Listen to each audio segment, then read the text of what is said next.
शुद्ध्याय शुद्धविद्याय मध्वाय च नमो नमः।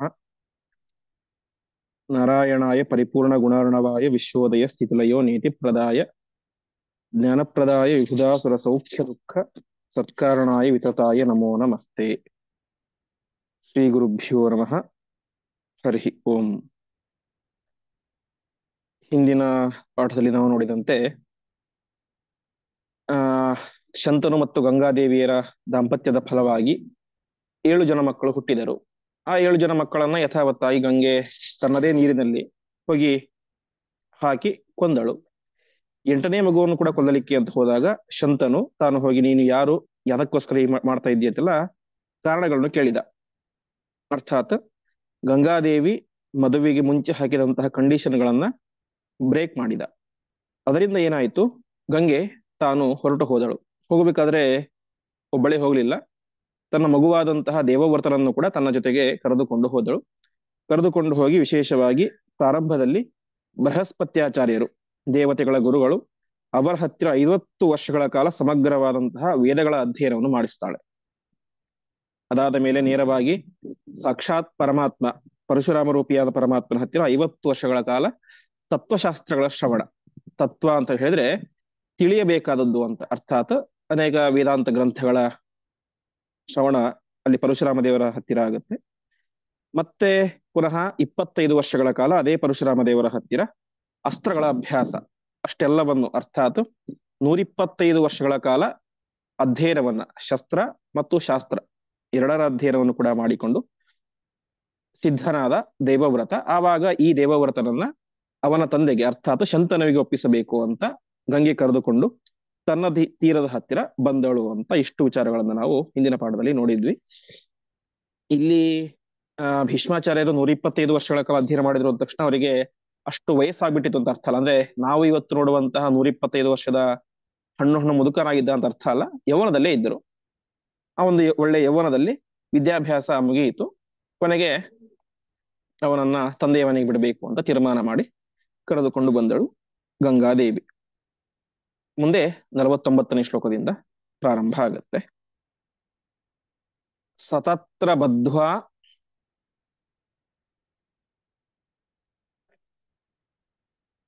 ಶರಪಂಜರೇಣ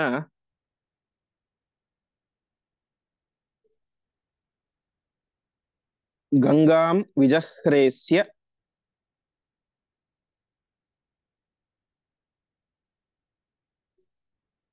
ಪಿತಾ ತದೈವ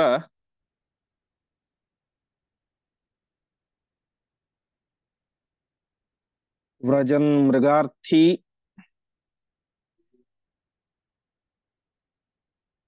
ತೃಷಿತೋ ವಿಲೋಕಯನ್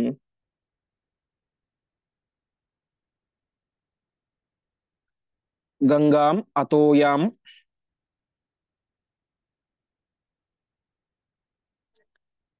ಅಭವತ್ಸು ವಿಸ್ಮಿತಃ.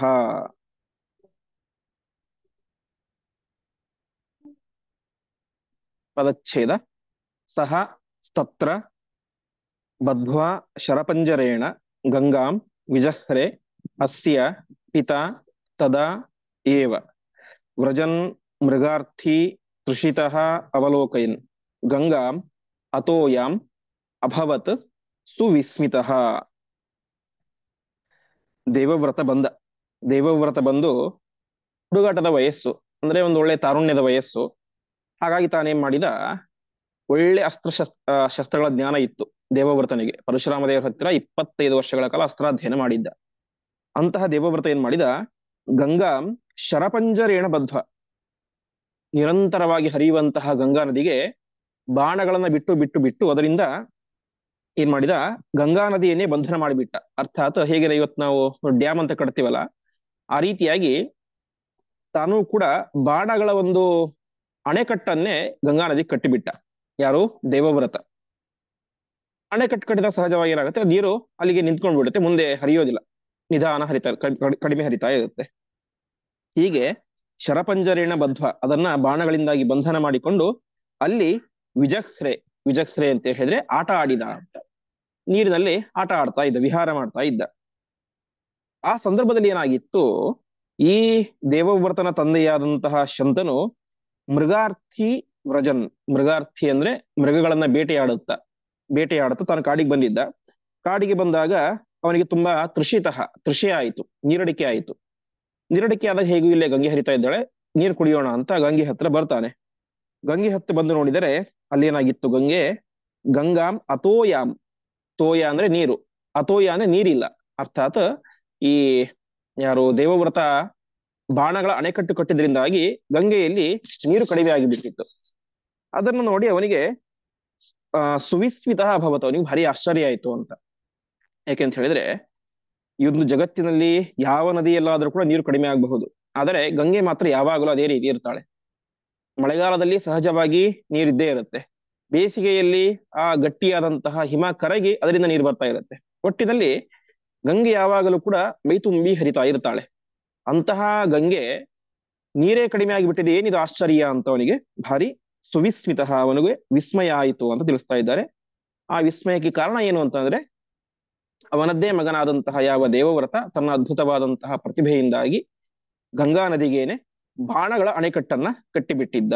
ಅದರಿಂದಾಗಿ ಗಂಗೆ ನೀರು ಕಡಿಮೆ ಆಗಿತ್ತು ಅಂತ ಹೇಳ್ತಾ ಇದ್ದಾರೆ. ಇದರಲ್ಲಿ ಅತೋಯಾಮ್ ಅಂತ ಇದೆ. ಅತೋಯಾಮ್ ಅಂದ್ರೆ ಮೇಲ್ನೋಟಕ್ಕೆ ಅರ್ಥ ಏನಾಗುತ್ತೆ, ನೀರಿಲ್ಲ ಅಂತ. ನೀರಿಲ್ಲೇ ಇಲ್ಲ, ಬತ್ತಿ ಹೋಗಿತ್ತು ಅಂತ ಅರ್ಥ ಅಲ್ಲ. ಜನಾರ್ದನಾಚಾರ್ಯ ವ್ಯಾಖ್ಯಾನ ಮಾಡ್ತಾರೆ, ಅನುದರ ಕನ್ಯೇತಿವತ್ ಅಂತ. ಅಂದ್ರೆ ಅನುದರ ಕನ್ಯೆ ಅಂದ್ರೆ ಯಾರ ಅಂದ್ರೆ ಒಂದು ಹೆಂಗಸಿನ ಹೊಟ್ಟೆ ತುಂಬಾ ತೆಳ್ಳಗಿರುತ್ತೋ ಅವರಿಗೆ ಸಂಸ್ಕೃತದ ಕಾವ್ಯಗಳಲ್ಲಿ ಎಲ್ಲ ಅನುದರ ಕನ್ಯಾ ಅಂತ ಕರೀತಾರೆ, ಹೊಟ್ಟೆನೇ ಇಲ್ಲ ಅಂತ. ಹೊಟ್ಟೆ ಇಲ್ಲ ಅಂದ್ರೆ ಅಷ್ಟು ತೆಳ್ಳಗಿದೆ ಹೊಟ್ಟೆ ಅಂತ. ಹಾಗೆ ಇಲ್ಲಿ ಅತೋಯ ಅಂತಂದ್ರೆ ನೀರೇ ಇಲ್ಲ ಅಂತ ಅರ್ಥ ಅಲ್ಲ, ನೀರು ಸ್ವಲ್ಪ ಮಾತ್ರ ಇದೆ ಅಂತ, ಆ ರೀತಿ ಅರ್ಥ ಅಂತ ಜನಾರ್ದನಾಚಾರ್ಯರು ತಮ್ಮ ವ್ಯಾಖ್ಯಾನದಲ್ಲಿ ತಿಳಿಸ್ತಾರೆ.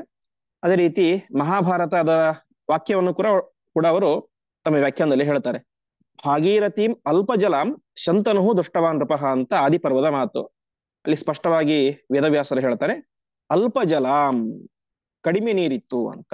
ಅದನ್ನ ಆಚಾರ್ಯರು ಅತೋಯಾಮ್ ಅಂತ ಹೇಳಿದ್ದಾರೆ ಅಷ್ಟೇ. ಹಾಗಾಗಿ ಗಂಗೆ ಸಂಪೂರ್ಣವಾಗಿ ಬತ್ತಿ ಹೋಗಿತ್ತು ಅಂತ ಅರ್ಥ ಅಲ್ಲ, ಗಂಗೆ ಬತ್ತಿ ಹೋಗ್ಲಿಕ್ಕೆ ಸಾಧ್ಯವೇ ಇಲ್ಲ ಎಂಬುದಾಗಿ ನಾವು ಭಾವಿಸಬೇಕು. ಒಟ್ಟಿನಲ್ಲಿ ಇಂತಹ ಪ್ರಸಂಗವನ್ನ ನೋಡಿ ಶಂತನುವಿಗೆ ಭಾರಿ ಆಶ್ಚರ್ಯ ಆಯಿತು. ಮುಂದೆ ಏನಾಯಿತು, ಸಮಾರ್ಗಯಾಮಾಸ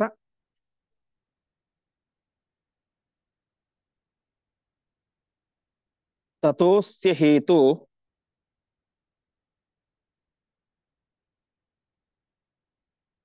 ಜ್ಞಪ್ತೈ ತದಾ ಸ್ವಂಚ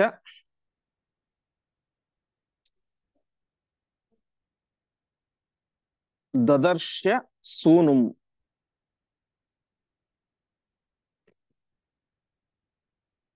ಕ್ರೀಡಂತಮಸ್ತ್ರೇಣ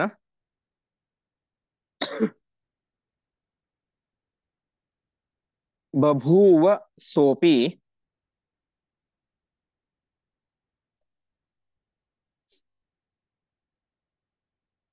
ಕ್ಷಣಾತ್ ಅದೃಶ್ಯಃ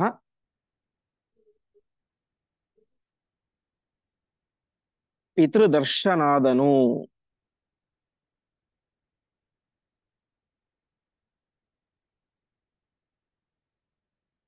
ಪದಚ್ಛೇದ ಸಹ ಮಾರ್ಗಯಾಮಾಸ ತತಃ ಅಸ್ಯ ಹೇತುಜ್ಞಪ್ತೈ ತದಾ ಸ್ವಂ ಚ ದದರ್ಶ ಸೂನುಂ ಕ್ರೀಡಂತಂ ಅಸ್ತ್ರೇಣ ಬಭೂವ ಸಹ ಅಪಿ ಕ್ಷಣಾತ್ ಅದೃಶ್ಯ ಪಿತೃದರ್ಶನಾತ್ ಅನು.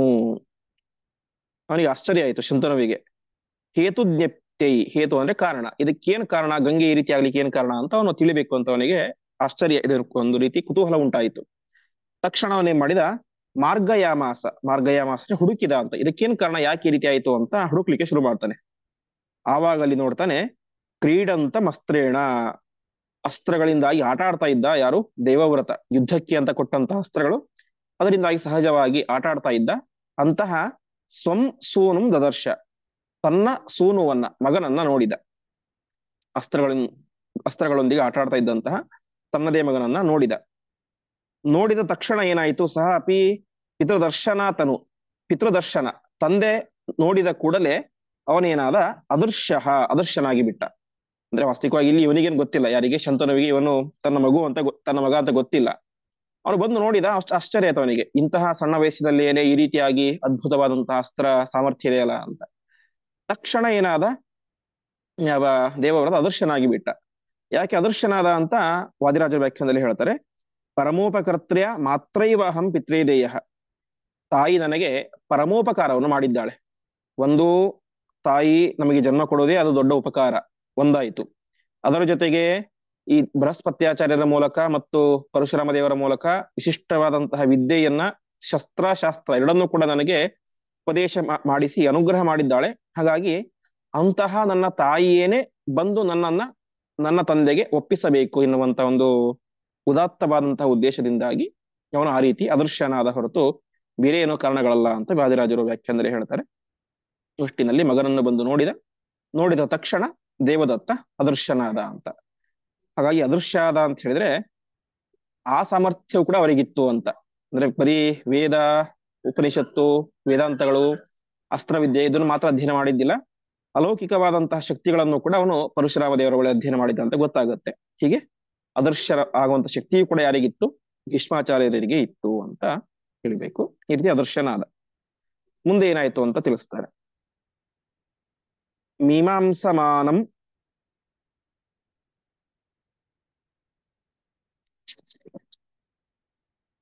ಸಮವೇಕ್ಷ್ಯ ಗಂಗಾ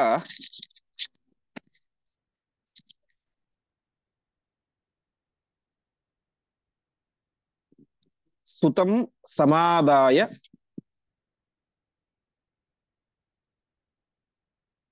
ಪತಿಂ ಜಗಾದ.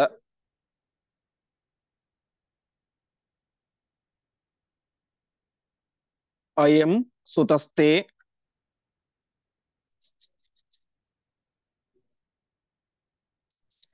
ಪರಮಾಸ್ತ್ರವೇತ್ತ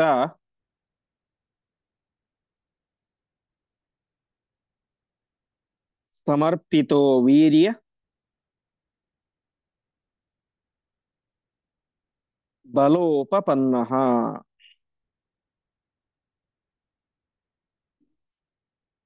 ಪದಚ್ಛೇದ.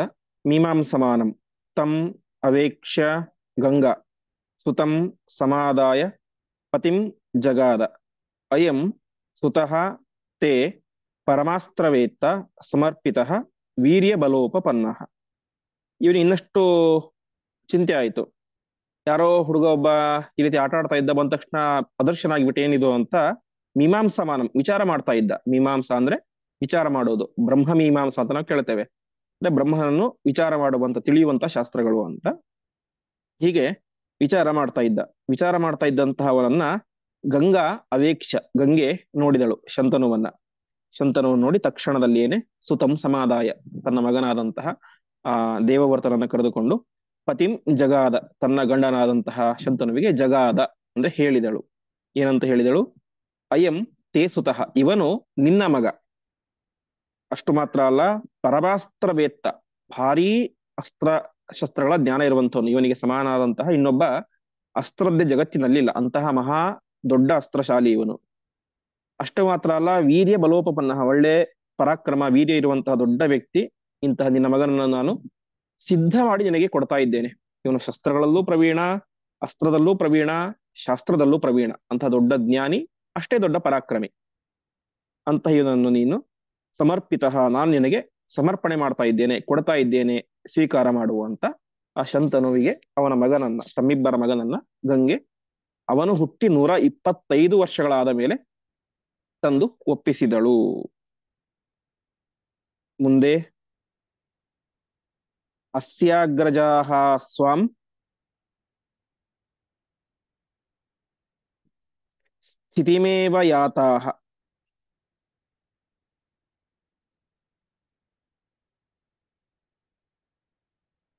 ಹರೇಃ ಪದಾಂಭೋಜ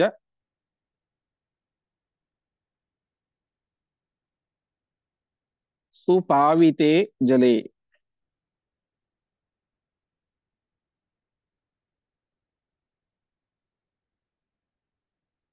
ತನೂರ್ಮದೀಯೇ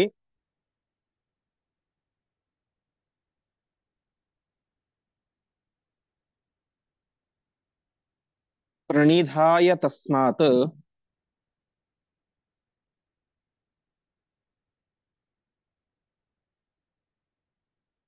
ತಾನ್ಮಾ ಶುಚಃ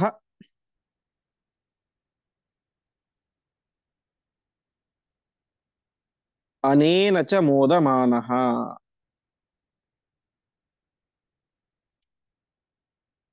ಪದಚ್ಛೇದ. ಅಸ್ಯ ಅಗ್ರಜಾಃ ಸ್ವಾಂ ಸ್ಥಿತಿಂ ಏವ ಯಾತಾಃ ಹರೇಃ ಪದಾಂಭೋಜ ಸುಪಾವಿತೆ ಜಲೆ ತನೂಹು ಮದೀಯೇ ಪ್ರಣಿಧಾಯ ತಸ್ಮಾತ್ ತಾನ್ ಮಾ ಶುಚಃ ಅನೇನ ಚ ಮೋದಮಾನಃ. ಗಂಗೆ ಹೇಳ್ತಾಳೆ, ಇವನು ನಿನ್ನ ಮಗ, ತೆಗೆದುಕೋ. ಅಷ್ಟು ಮಾತ್ರ ಅಲ್ಲ, ಅಸ್ಯ ಅಗ್ರಜಾಹ, ಇವನಿಗಿಂತ ಮುಂಚೆ ಹುಟ್ಟಿದಂಥವ್ರು, ಅರ್ಥಾತ್ ಅಣ್ಣಂದಿರು. ಇವರ ಅಣ್ಣಂದಿರ ಬಗ್ಗೆ ನೀನೇನು ಚಿಂತೆ ಮಾಡಬೇಡ. ಯಾಕೆಂತ ಹೇಳಿದ್ರೆ ಅವರೆಲ್ಲರೂ ಕೂಡ ದೇಹವನ್ನ ತ್ಯಾಗ ಮಾಡಿದ್ದಾರೆ. ಎಲ್ಲಿ ತ್ಯಾಗ ಮಾಡಿದ್ದಾರೆ? ಹರೇಹೇ ಪದಾಂಭೋಜ ಸುಪಾವಿತೆ ಜಲೆ ಮದೀಯೇ ತನುಂ ಪ್ರಣಿಧಾಯ, ನನ್ನ ನೀರಿನಲ್ಲಿ ಪ್ರಾಣ ಬಿಟ್ಟಿದ್ದಾರೆ. ನನ್ನ ನೀರು ಎಂತಹದ್ದು? ಹರೇಹೇ ಪದಾಂಭೋಜ ಸುಪಾವಿತೆ, ಪರಮಾತ್ಮನ ಪದಾಂಬೋಜ, ಪಾದ ಕಮಲವನ್ನ ತೊಳೆದಂತಹ ಸುಪಾವಿತ, ಅತ್ಯಂತ ಪವಿತ್ರವಾದಂತಹ ನೀರು ನನ್ನ ನೀರು, ಗಂಗೆಯ ನೀರು. ಅಂತಹ ಗಂಗೆಯಲ್ಲಿ ತನೂಹು ಪ್ರಣಿಧಾಯ, ಅವರ ದೇಹವನ್ನ ಬಿಟ್ಟು ಅವರೆಲ್ಲರೂ ಏನ್ ಮಾಡಿದ್ದಾರೆ? ಸ್ವಾಂಸ್ಥಿತಿಮೇವ ಯಾತಃ, ತಮ್ಮ ತಮ್ಮ ಮೂಲ ರೂಪಕ್ಕೆ ಹೋಗಿ ಸೇರಿದ್ದಾರೆ. ಹಾಗಾಗಿ ಅವರ ಬಗ್ಗೆ ನೀನೇ ಚಿಂತೆ ಮಾಡಬೇಡ, ಅವರೆಲ್ಲರೂ ಕೂಡ ಆರಾಮಾಗಿದ್ದಾರೆ, ತಮ್ಮ ತಮ್ಮ ಮೂಲ ರೂಪವನ್ನೇ ಸೇರಿದ್ದಾರೆ. ಹಾಗಾಗಿ ತಾನ್ ಮಾ ಶುಚಃ, ಅವರ ಬಗ್ಗೆ ನೀನು ಮಾ ಶುಚಃ, ಶುಚಃ ಅಂತ ಹೇಳಿದ್ರೆ ದುಃಖ ಅಂತ, ಮಾ ಶುಚಃ ಅಂತ ಹೇಳಿದ್ರೆ ಅವರ ಬಗ್ಗೆ ನೀನು ದುಃಖ ಪಡಬೇಡ, ಅವರ ಬಗ್ಗೆ ನೀನು ಚಿಂತೆ ಮಾಡಬೇಡ. ಮತ್ತೇನ್ ಮಾಡು? ಅನೇನಚ ಮೋದಮಾನಃ, ಈ ನಿನ್ನ ಮಗ ಇದ್ದಾನೆ, ಇವನು ಆ 7 ಜನರಿಗೂ ಸಮಾನಾದಂಥವನು. ಇವನೊಟ್ಟಿಗೆ ವಿಶೇಷವಾಗಿ ಮೋದಮಾನಃ ಅಂದ್ರೆ ಆನಂದದಿಂದಾಗಿ ಇರು. ಅಂದ್ರೆ ಕಳೆದು ಹೋದಂತಹ ಆ 7 ಜನರ ಬಗ್ಗೆ ದುಃಖ ಪಡ್ತಾ ಕೊಡಬೇಡ. ಆ 7 ಜನರಿಗೂ ಸಮಾನವಾದಂತಹ ಉತ್ತಮ ಪರಾಕ್ರಮಿಯಾದಂತಹ ದೊಡ್ಡ ಜ್ಞಾನಿಯಾದಂತಹ ಈ ದೇವವ್ರತನೊಟ್ಟಿಗೆ ಆನಂದದಿಂದಾಗಿ ನಿನ್ನ ಮುಂದಿನ ಜೀವನವನ್ನ ಕಳೆ ಎಂಬುದಾಗಿ ಗಂಗೆ ಗಂಡನಾದಂತಹ ಶಂತನುವಿಗೆ ಹೇಳಿದಳು. ಮುಂದೆ ಇತಿ ಪ್ರದಾಯಾಮುಂ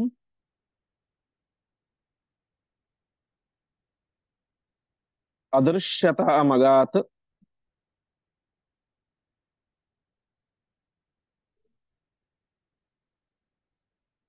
ಗಂಗಾ ತಮಾದಾಯ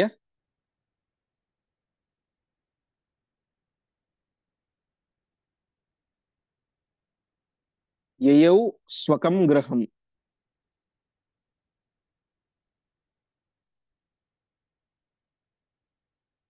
ರಾಜಾಭಿಷಿಚ್ಯಾಥ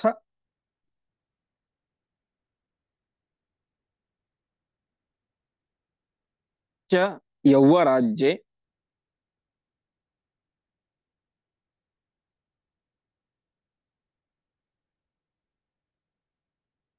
ಮುಮೋದ ತತ್ಸದ್ಗುಣ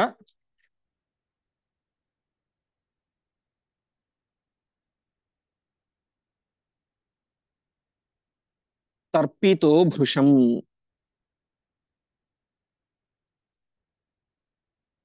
ಪದಚ್ಛೇದ.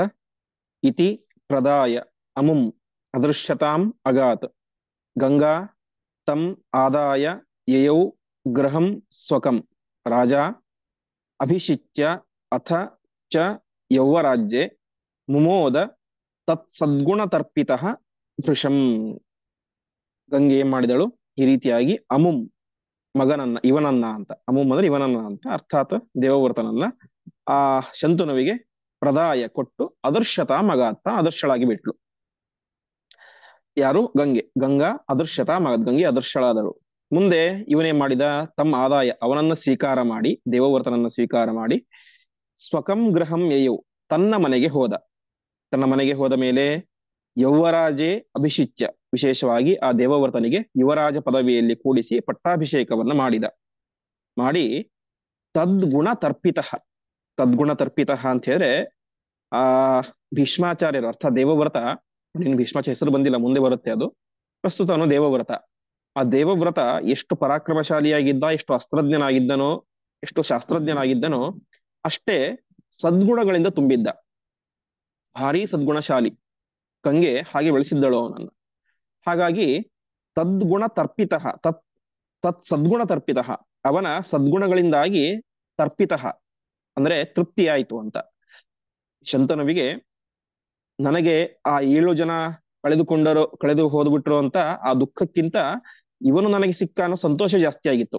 ಆ 7 ಜನರು ಕೊಡಬಹುದಾದಂತ ಉತ್ತಮವಾದಂತ ಆನಂದವನ್ನ ಒಬ್ಬ ಮಗನಾಗಿ ತಂದೆಗೆ ದೇವವ್ರತ ಕೊಟ್ಟ. ಹೀಗೆ ತತ್ ಸದ್ಗುಣ ತರ್ಪಿತ, ಅವನ ಸದ್ಗುಣಗಳಿಂದಾಗಿ ತೃಪ್ತನಾಗಿ ಭೃಶಂ ಮುಮೋದ, ಭಾರೀ ಆನಂದ ಪಟ್ಟ.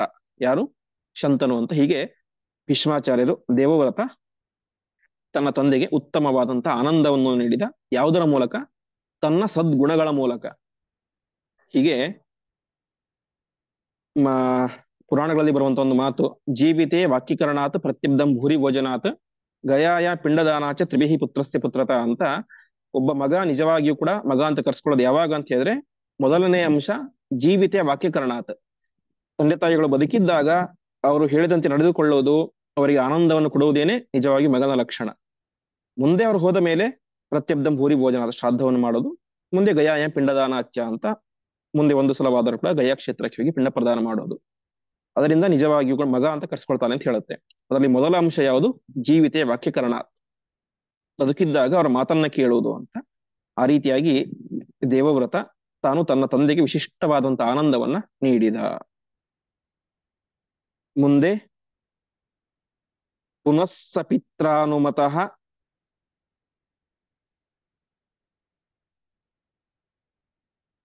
ಬೃಹಸ್ಪತೆ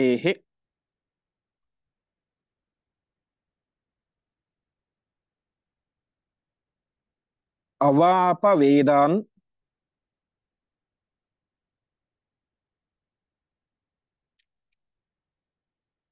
ಪುರುಷಾಯುಷೋರ್ಧತಃ.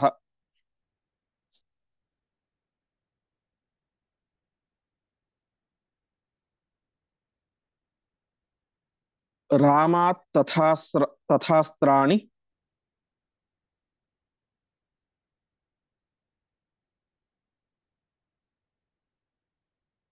ಪುನಸ್ತ್ವವಾಪ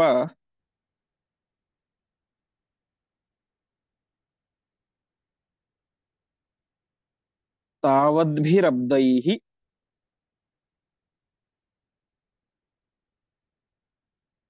ತ್ರಿಶತೈಶ್ಚ ತತ್ವಂ.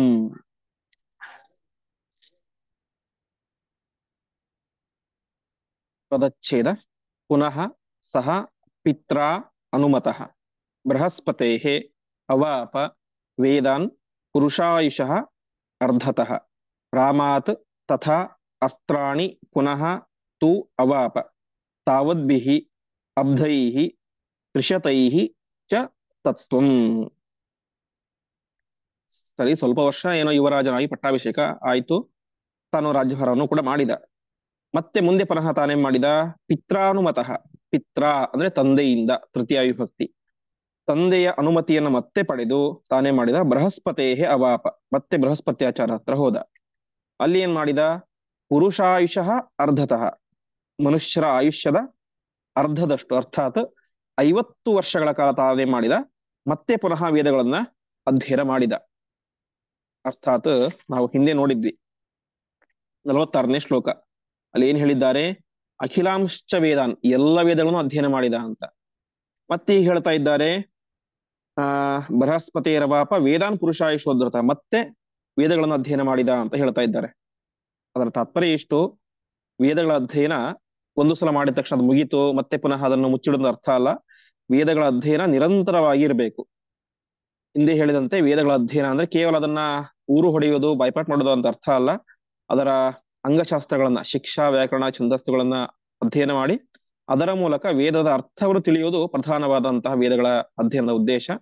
ಆ ರೀತಿಯಾದಂತಹ ಒಂದು ಅಧ್ಯಯನವನ್ನ ಮತ್ತೆ ಪುನಃ ಹೋಗಿ ಅದೇ ಬೃಹಸ್ಪತ್ಯಾಚಾರ ಹತ್ತಿರ ವೇದಗಳನ್ನ ಕಲಿತರು ಯಾರು? ದೇವವ್ರತ. ಹೀಗೆ 50 ವರ್ಷ ಮತ್ತೆ ಅಧ್ಯಯನ ಆಯಿತು. ಅದಾದ ಮೇಲೆ ಮತ್ತೆ ಪುನಃ ರಾಮಾಸ್ತತಾಸ್ತ್ರಾಣಿ ಪುನಸ್ತ್ವವಾಪ, ಮತ್ತೆ ಅಷ್ಟೇ ವರ್ಷಗಳ ಕಾಲ, ಅರ್ಥಾತ್ ಮತ್ತೆ 50 ವರ್ಷಗಳ ಕಾಲ ರಾಮಾತ್, ಪರಶುರಾಮ ದೇವರಿಂದಾಗಿ ಅಸ್ತ್ರಾಣಿ ಪುನಸ್ತ್ವವಾಪ, ಮತ್ತೆ ಅಸ್ತ್ರಗಳ ಉಪದೇಶವನ್ನು ಪಡೆದುಕೊಂಡ್ರು. ಹಿಂದೆ 25 ವರ್ಷಗಳ ಕಾಲ ಆಲ್ರೆಡಿ ಪರಶುರಾಮ ದೇವರ ಹತ್ತಿರವೇನೆ ಅಸ್ತ್ರಗಳ ಅಧ್ಯಯನ ಆಗಿದೆ. ಮತ್ತೆ ಪುನಃ ಹೋಗಿ 50 ವರ್ಷಗಳ ಕಾಲ ಅಸ್ತ್ರಗಳ ಅಧ್ಯಯನವನ್ನ ದೇವವ್ರತ ಮಾಡಿದ. ಇಲ್ಲಿಗೆ ಮುಗಿಲಿಲ್ಲ. ತಾವದ್ಭಿಹಿ ಅಬ್ಧೈಹಿ ತ್ರಿಶತೈಶ್ಚ ತತ್ವಂ, ಮುಂದೆ 50 ವರ್ಷ ಅಲ್ಲ, 100 ವರ್ಷ ಅಲ್ಲ, ತ್ರಿಶತ 300 ವರ್ಷಗಳ ಕಾಲ ಪರಶುರಾಮ ದೇವರ ಹತ್ತಿರ ತತ್ವಶಾಸ್ತ್ರವನ್ನು ಅಧ್ಯಯನ ಮಾಡಿದರು ದೇವವ್ರತ. ಹೀಗೆ ಒಟ್ಟು ಎಷ್ಟು ವರ್ಷ? ಹಿಂದೆ 125 ವರ್ಷ ಆಗಿತ್ತು. ಇಲ್ಲಿಗೆ ಮತ್ತೆ 400 ವರ್ಷ ಸೇರಿದರೆ ಅಂದ್ರೆ ಬೃಹಸ್ಪತಿ ಆಚಾರ್ಯ ಹತ್ರ 50 ವರ್ಷ ವೇದಾಧ್ಯಯನ, ಮತ್ತೆ ಪುನಃ ಇವರ ಹತ್ರ ಪರಶುರಾಮ ದೇವರ ಹತ್ರ 50 ವರ್ಷ ಅಸ್ತ್ರಾಧ್ಯಯನ, 100 ಆಯಿತು.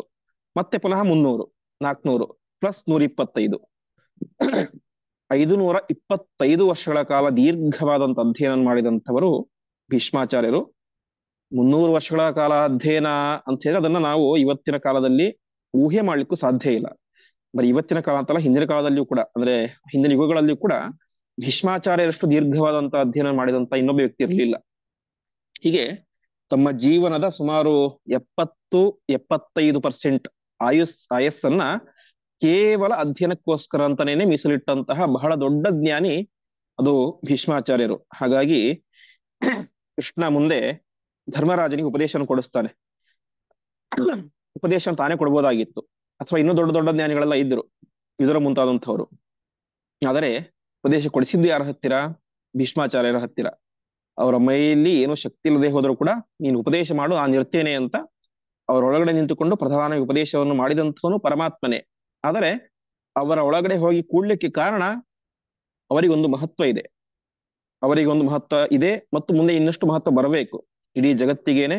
ಆ ಶಾಂತಿ ಪರ್ವದ ಉಪದೇಶ, ಅದೇ ರೀತಿ ಪ್ರಧಾನವಾಗಿ ಇವತ್ತು ಎಲ್ಲರೂ ಹೇಳುವಂತಹ ಆ ವಿಷ್ಣು ಸಹಸ್ರನಾಮ, ಅಂತಹ ವಿಷ್ಣು ಸಹಸ್ರನಾಮವನ್ನ ಜಗತ್ತಿಗೆ ಕೊಟ್ಟಂತಹ ಕೀರ್ತಿ ಅದು ಭೀಷ್ಮಾಚಾರ್ಯಗೆ ಬರಬೇಕು.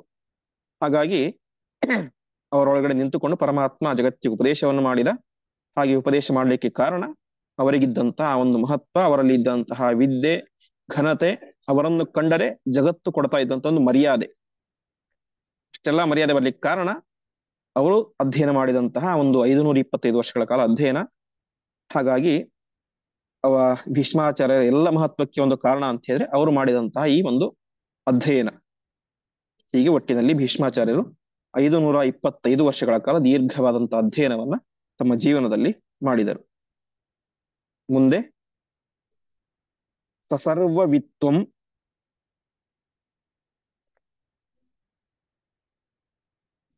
ಸಮವಾಪ್ಯ ರಾಮಾತ್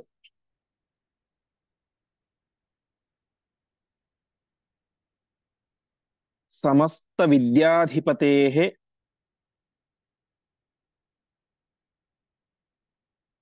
ಗುಣಾರ್ಣವಾತ್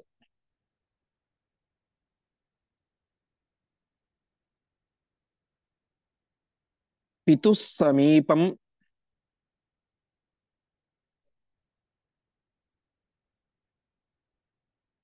ಸಮವಾಪ್ಯತಂ ಚ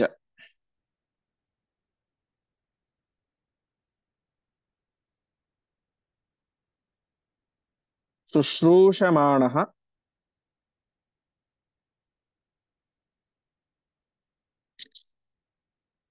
ಪ್ರಮುಮೋದ ವೀರಃ.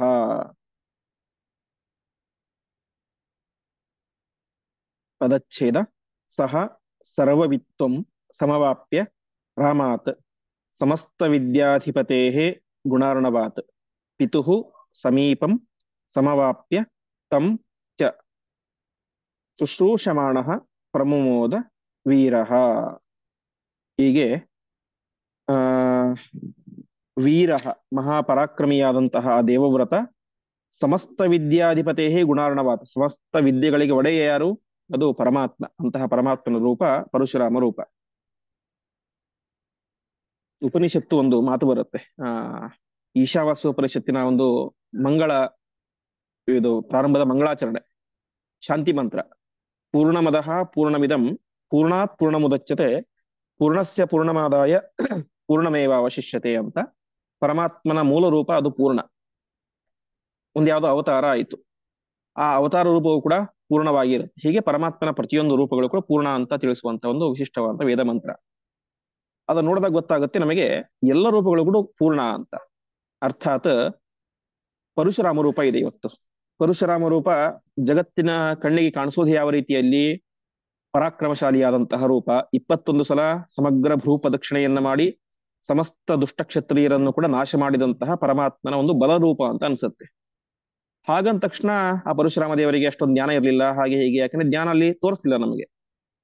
ಅದಕ್ಕೆ ಮೇಲ್ನೋಟಕ್ಕೆ ನಮ್ಗೆ ಏನ್ ಕಾಣಿಸುತ್ತೆ? ಪರಶುರಾಮ ರೂಪ ಬಲರೂಪ, ಅದರಲ್ಲೇನೋ ಜ್ಞಾನ ಕಾರ್ಯಗಳಾಗಲೇ ಇಲ್ಲ ಅಷ್ಟೊಂದು ಅಂತ ಅನ್ಸುತ್ತೆ. ಆದರೆ ಈ ಮಹಾಭಾರತವನ್ನು ನೋಡಿದಾಗ ನಮಗೆ ಸ್ಪಷ್ಟವಾಗಿ ಗೊತ್ತಾಗುತ್ತೆ, ಭೀಷ್ಮಾಚಾರ್ಯರಿಗೆ 300 ವರ್ಷಗಳ ಕಾಲ ಸಮಗ್ರ ತತ್ವಶಾಸ್ತ್ರವನ್ನು ಕೂಡ ಉಪದೇಶ ಮಾಡಿದಂತಹ ಪರಮಾತ್ಮನ ರೂಪ ಅದು ಯಾವ ರೂಪ? ಪರಶುರಾಮ ರೂಪ.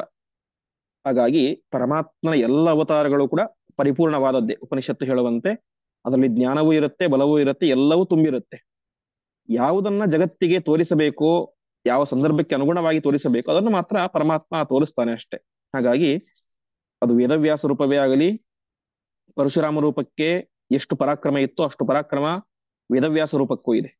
ವೇದವ್ಯಾಸ ರೂಪಕ್ಕೆ ಎಷ್ಟು ಜ್ಞಾನ ಇತ್ತು ಪರಿಪೂರ್ಣವಾಗಿ, ಅಷ್ಟು ಪರಿಪೂರ್ಣವಾದಂತಹ ಜ್ಞಾನ ಪರಶುರಾಮ ರೂಪಕ್ಕೂ ಇದೆ.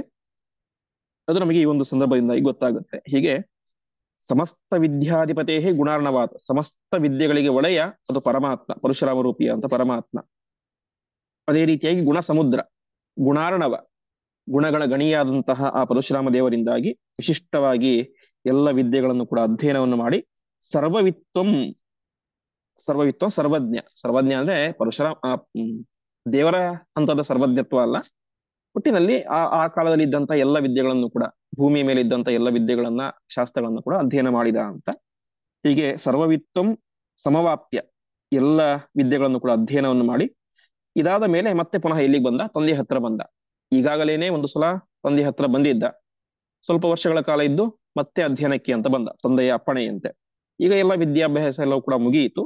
ಮುಗಿದ ಮೇಲೆ ಪಿತುಹು ಸಮೀಪಂ ಸಮವಾಪ್ಯ, ತಂದೆಯ ಹತ್ತಿರ ಬಂದು ವಿಶೇಷವಾಗಿ ಶುಶ್ರೂಷಮಾಣ, ತನ್ನ ತಂದೆಯ ವಿಶಿಷ್ಟವಾದಂತಹ ಸೇವೆಯನ್ನ ಮಾಡ್ತಾ ಇದ್ದ ಅಂತ ಹೇಳ್ತಾರೆ.